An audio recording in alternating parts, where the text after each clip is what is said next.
Olá a todos! Estamos de volta com um resumo de filme. Neste vídeo, vou resumir um filme de terror de ficção científica de 1997, chamado The Cube. Gostaria de desejar a todos um feliz e maravilhoso dia. Vamos direto à história.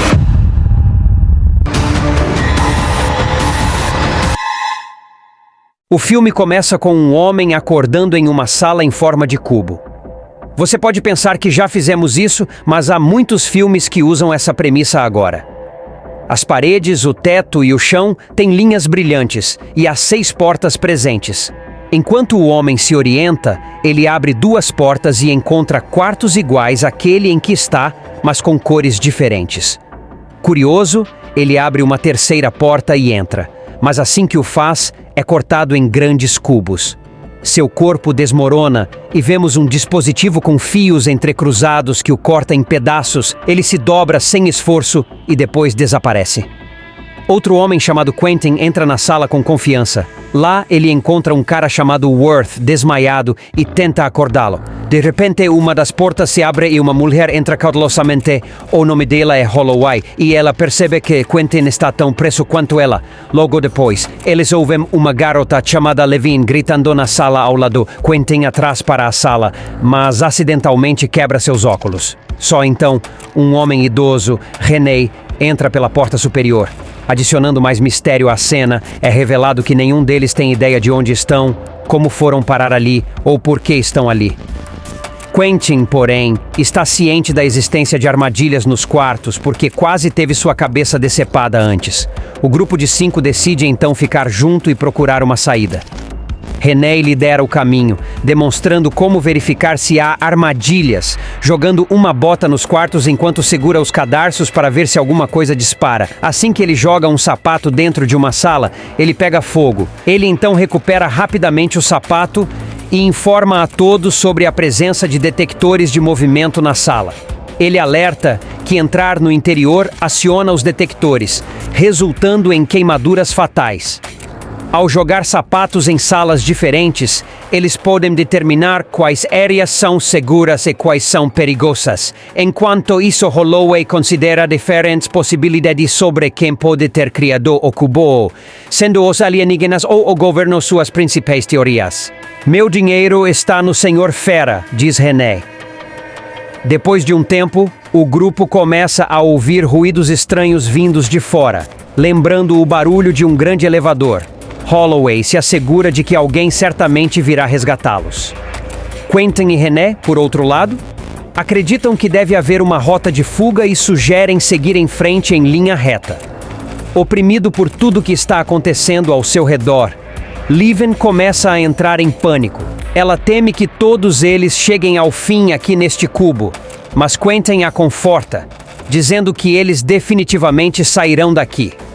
Por favor, veja o motivo, diz Quentin. Não consigo ver nada, diz saindo. Depois disso, René sugere que ficar parado não vai ajudar, então eles precisam seguir em frente em linha reta até chegar ao fim.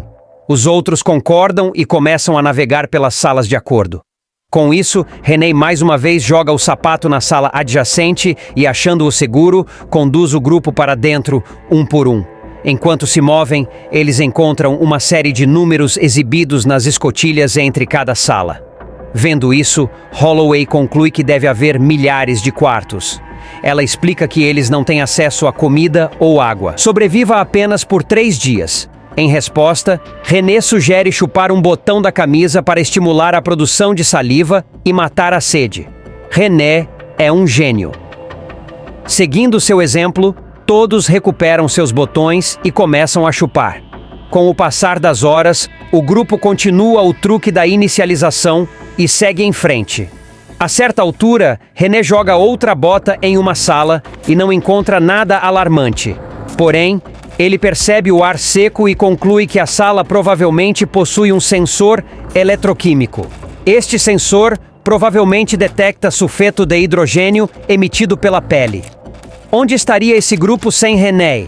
Quentin então fica curioso sobre a experiência de René, levando o velho a revelar que ele é um artista de fuga francês que fugiu com sucesso de mais de 7 prisões importantes. Pouco depois, Ele pula em uma sala que foi testada com uma bota, apenas para ser borrifado com ácido no rosto.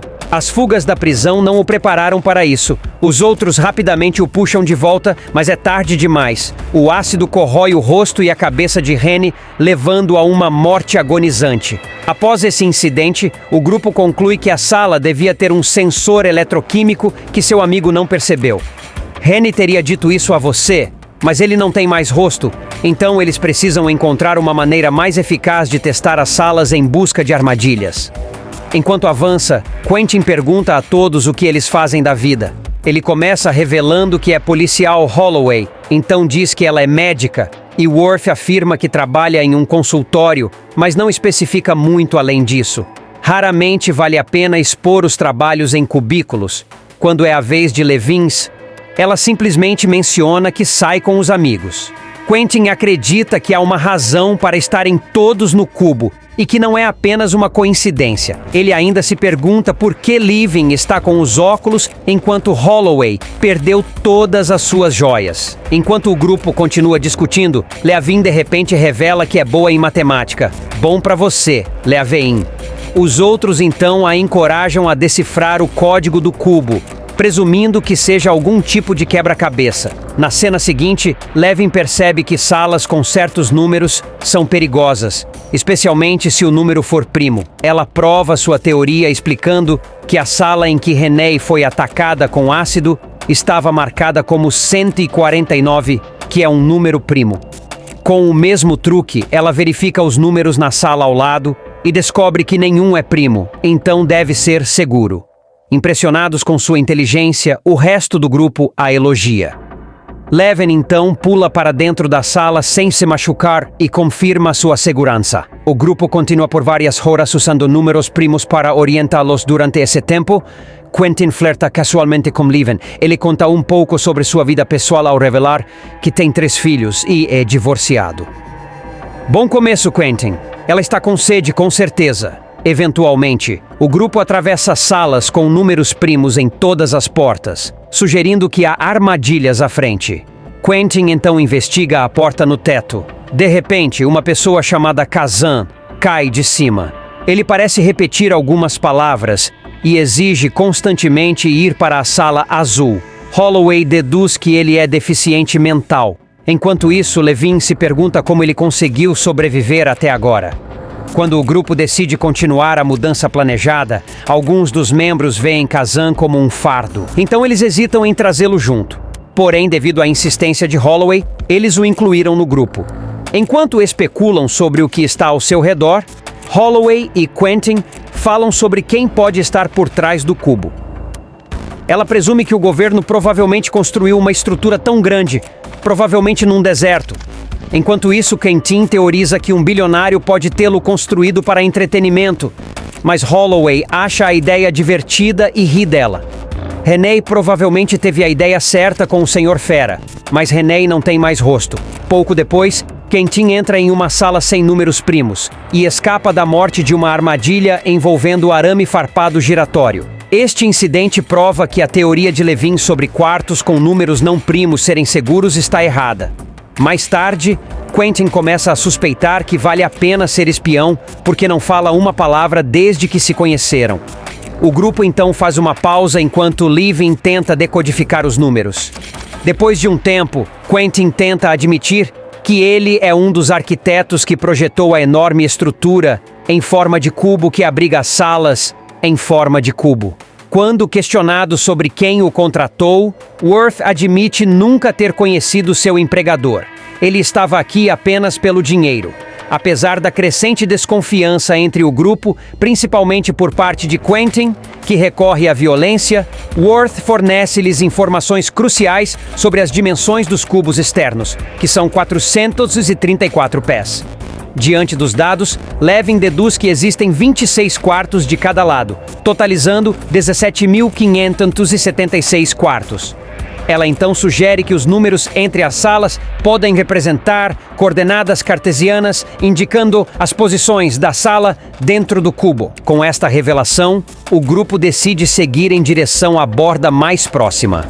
Eles continuam inicializando as salas para detectar quaisquer perigos. Na cena seguinte, eles se deparam com uma sala aparentemente segura adjacente à deles. Mas quando estão prestes a atravessar lá, Kazan inesperadamente grita alto, fazendo com que a sala ative algumas armadilhas mortais. O grupo então deduz que a sala está instalada como um sistema de armadilha, ativado por som que representará um risco caso eles passem. Quentin sugere deixar Kazan para trás porque ele não conseguiria sobreviver devido à sua explosão repentina. No entanto, Holloway continua insistindo que o tragam junto e até mesmo se ofereça como voluntário para passar pela sala com Kazan. Depois de um tempo, todos conseguem navegar com segurança, mas quando chega a vez de Quentin, Kazan inadvertidamente aciona a armadilha fazendo barulho. Isso faz com que Quentin escape por pouco da morte. Cheio de raiva, ele ataca Kazan, mas Holloway o impede na hora certa. A raiva de Quentin então se volta para ela, provocando uma discussão acalorada entre eles. Holloway o acusa de preferir meninas mais novas, sugerindo que pode ser por isso que sua esposa o deixou. Isso deixa Quentin com tanta raiva que ele lhe dá vários tapas. Se eu preferisse vocês, garotas mais novas, estaria dando um tapa em vocês? O quê? Os dois logo são separados pelos outros. Assim que a situação esfria, eles avançam. Por fim, o grupo chega a uma das bordas laterais do cubo, apenas para encontrar um vão entre a porta e a casca externa. Eles então usam suas roupas para fazer uma corda, e Holloway corajosamente se oferece para balançar e explorar o espaço sideral. No entanto, quando ela fica do lado de fora com a ajuda da corda improvisada, tudo o que ela consegue ver abaixo está completo, como a escuridão. Ela então tenta balançar em direção à cela externa, mas a corda é muito curta para ela alcançá-la. Enquanto ela fica pendurada do lado de fora da sala, o cubo de repente treme violentamente, quase fazendo com que ela mergulhe no vazio abaixo. Felizmente, Quentin consegue puxá-la pela corda e agarrá-la para cima, mas no segundo seguinte ele solta intencionalmente a mão dela, levando à sua morte trágica. Após o incidente horrível, Quentin mente para o grupo que Holloway escorregou e caiu. Isto devasta a todos, mas eles não têm escolha se não seguir em frente. Após um pouco de discussão, o grupo planeja descer até a borda inferior do cubo. Porém, antes disso, Levin sugere que eles descansem um pouco porque estão todos exaustos. O resto do grupo concorda com ela, e todos se deitam no chão. Enquanto eles dormem, Quentin leva a partida para outro quarto. Ele tenta persuadi-la a deixar os outros e também faz investidas sexuais indesejadas. Quando ela se recusa, ele começa a ficar agressivo. Felizmente, Worth e Kazan acordam e chegam ao quarto para resgatá-la. Neste ponto, Quentin ficou paranoico e admite que não confiava em Holloway antes. Isso leva o resto do grupo a suspeitar que ele a matou intencionalmente. Enfurecido com as palavras deles, Quentin ataca violentamente e joga o valor na sala ao lado. Lá, Worth encontra o corpo sem vida de René, fazendo-o cair na gargalhada histérica. Ele percebe que eles estiveram circulando de um lado para outro durante todo esse tempo, mas também percebe que a sala de ácido onde René morreu não está mais por perto. Isso faz com que o grupo perceba que as salas devem ser deslocadas.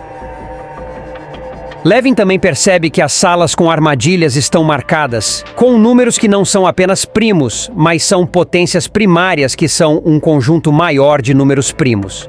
Ela lembra que o número de coordenadas de uma sala era 27, superando o esperado 26, indicando que há uma sala de ponte que leva à saída. Ela começa a calcular sua posição usando os números circundantes como pontos de referência e percebe que ele se moverá 2 vezes antes de retornar à sua posição original. Enquanto eles ponderam sobre como detectar armadilhas e como diabos descobrirão isso, ela propõe examinar todos os 9 números em vez de apenas 3 e verificar os fatores primos para determinar a segurança. Ela agora tem a tarefa de calcular a fatoração primária de 3 números de 3 dígitos para cada sala em que entram. Quentin pede que ela calcule os fatores rapidamente, mas ela explica que é muito complexo sem um computador. Felizmente, as verdadeiras capacidades de Kazan surgem no momento certo. Ele se revela um sábio autista que pode realizar esses cálculos rapidamente. Ele revela inesperadamente os fatores primos de 567, impressionando a todos. Eles então continuam verificando os fatores principais na sala, confirmando que é segura, com base em seus cálculos para verificar. Quentin joga um pedaço de entulho em uma sala que permanece intacta e garante a segurança. Com a ajuda de Kazan, o grupo navega em direção à saída com segurança. Worf então bola um plano para subjugar Quentin, que está cada vez mais paranoico. Ele consegue atrair Quentin para uma sala abaixo deles e o deixa para trás para enfrentar seu destino. Depois disso, o resto do grupo avança e eventualmente cheguei à sala da Ponte do Cubo. Ao abrir a porta, eles são recebidos por uma inundação de luzes brilhantes entrando na sala. Porém, Worf decide que não sairá de casa, pois acredita que não há nada para ele no mundo além do cubo. Neste momento, Quentin reaparece por trás e de alguma forma consegue alcançá-los. Ele tragicamente mata Levin, perfurando suas costas com uma maçaneta quebrada e fere Valor com uma facada poderosa. Ele então se vira para Kazan, que está tentando sair da sala, mas antes que Quentin possa alcançá-lo, Worf agarra sua perna e a segura com força. Só então, a sala começa a perceber o estreito espaço entre eles. Como resultado, Quentin fica preso no meio, resultando em sua morte horrível. Worf também sucumbe aos ferimentos logo depois, mas pelo menos salvou a vida de Kazan. A cena final do filme mostra Kazan chegando fora do cubo e olhando para a luz ofuscante, que talvez seja a porta de fuga.